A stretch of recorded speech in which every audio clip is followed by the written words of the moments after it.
But there it is, there it is. But it is an absolute privilege. And I was given this particular title, the Audacity of Authorship. I'm not quite sure how to make this work. Here we go. I think authorship may not be audacious for some writers, but it sure as heck was audacious for me. See, one of my problems is I was a bloke, okay? And as a bloke, in my teen years, I lost the power of speech. My hitherto perfect face took on the cratered appearance of the moon, and I began to grunt. And so my articulacy skills were fairly limited, being the typical Aussie boy. And writing, well, my writing skills were limited to, I must not put laxatives in matron's tea, spread over 6 foolscap pages and repeated. So my writing career did not have an auspicious start. Things did not go particularly much better when I went to university, to the hallowed halls of Durham University, whose Gothic presence was somewhat affronted by my arrival. I'd gone there to do a double degree. Be impressed. It was a degree in barkeeping and rugby union, masquerading as an honours B.Ed. I'd have to say that things didn't actually improve much when I became a teacher. I remember writing my very first set of reports, "This boy's spelling is awful," and I'd spelt awful incorrectly. My very first published work, and this I share with you to encourage you, was on the massive and complex and deeply intriguing title of, are you ready for this? In Praise of Pegboard. Come on, you've got to do better than that. I want you to be encouraged. And I make these observations to perhaps interrupt your presumptions that there may not be a book in each and every one of you. You are, you need to know, a miracle of creation. In the tadpole stage of life, and I'm not going to explain that any further, you were one of 40 million, and you landed. Go, girl, go, boy, you got there first. Already, you're a winner. And people love to hear stories about winners. So there's a story in every one of you, but tragedy. These in utero experiences are unlikely to be remembered by you with sufficient accuracy for you to write a book on it. So we've got to look somewhere else. Sad to report,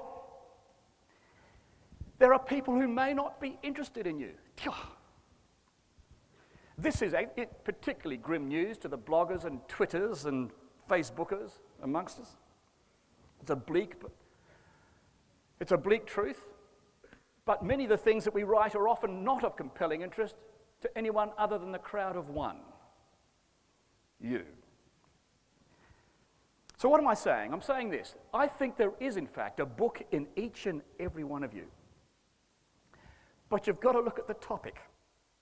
And if your topic is based on you, it may not be quite as compelling a read as you might want it to be. That is, unless, of course, by some happy chance, that you were abducted by Yemeni pirates at the age of 12, forced to marry an Ethiopian warlord at the age of 13, escaped with your 4 children on a Moroccan reed boat at 15, and thence, of course, by sampan to St. Hilda's. But just a rough little guess, a rough little estimate, this may not necessarily have happened. But before you throw your hands up in literary surrender, let me say this. Mae West, famous actress, once said, "Keep a diary and one day it'll keep you."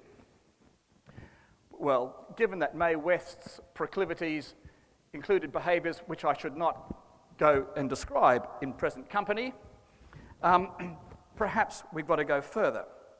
Can I just say, if there's not a story in you, nihilus perspirandum, do not sweat. There are stories outside of you which you can find. My latest book It's called Blizzard Lines, and it is actually set in Antarctica. I knew nothing about Antarctica, but I actually got intrigued by Antarctica, and in particular the base at Mawson.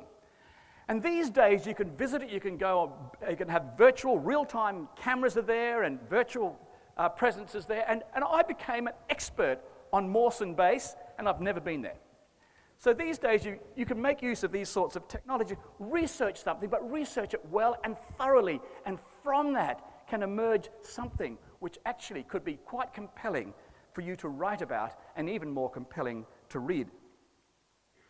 Sylvia Plath once said, "Everything in life is writable about if you have the outgoing guts to do it and the imagination to improvise. The worst enemy is self-doubt." But you've got to do a bit of research.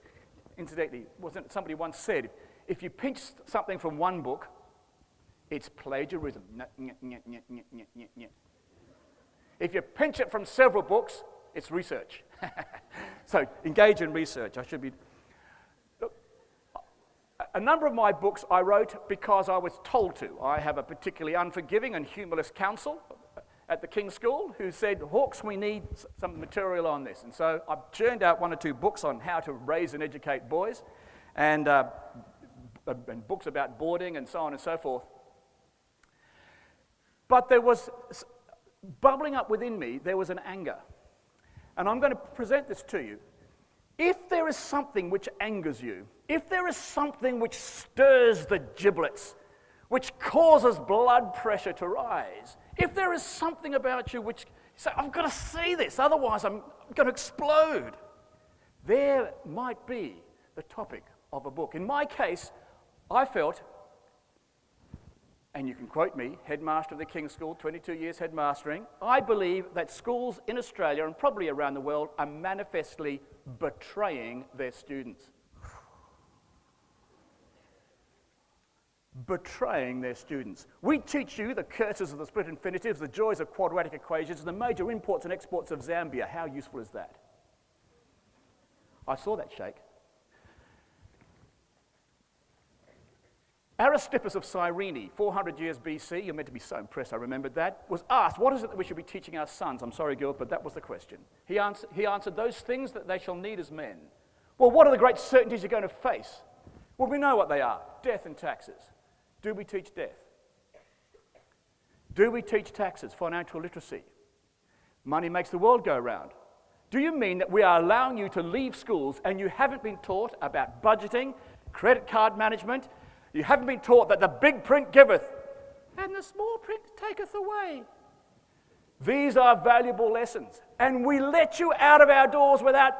I ask people, what is the greatest single predictor of flourishing and success in life? And we know what the answer to that is. It's an endless packet of Tim Tams. Clearly that's the answer. But once we get over that, the answer is usually this. The single biggest thing that's going to lead you to flourishing is relationships. Do we teach relationships in schools? I hear 3 strikeouts. I don't know about you. So that's what fueled my sense of anger, and I wrote the leadership series to try and make some small and probably inadequate contribution to that. If you've got something which gets your goat, therein might lie the topic of your writing. Can I just say, if you do write, it is actually fairly hard work. And rather like a painting, you've got to paint, and then you've got to overpaint, and then you've got to paint it again. And it is the same with writing. Many people want to get there quickly. In this add water and mix age in which we live, we want it quick. But good writing requires reflection, rewriting, and so on. I mentioned Blizzard Lines. There's one element where I'm telling the history of Antarctica, and its flora and fauna and so on and so forth. There's another where it's lessons in life, intimacy, financial literacy, relationships, goal setting, and so on. And another level, it's a love story. That's for the girls to go and buy it. And boys, there's a V8 Charger, 6-cylinder, big Hemi engine, side draft carburetors, there's stuff in there for you as well. So just recognize that don't be one-dimensional in your writing. If there is that book, work on depth, overpaint it, have it working at many different levels. I must close. But let me just say this. A good book is not so much, as somebody said, it's not so much about shouting instructions. It's often about whispered suggestions. Look for subtleties.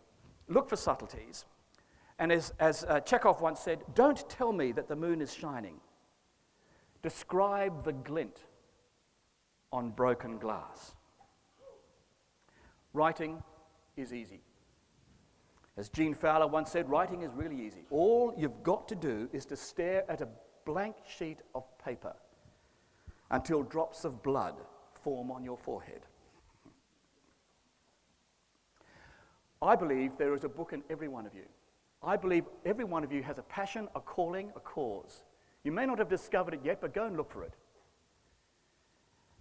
And be audacious to put those thoughts into print. And God bless you as you go on that journey. Thank you very much.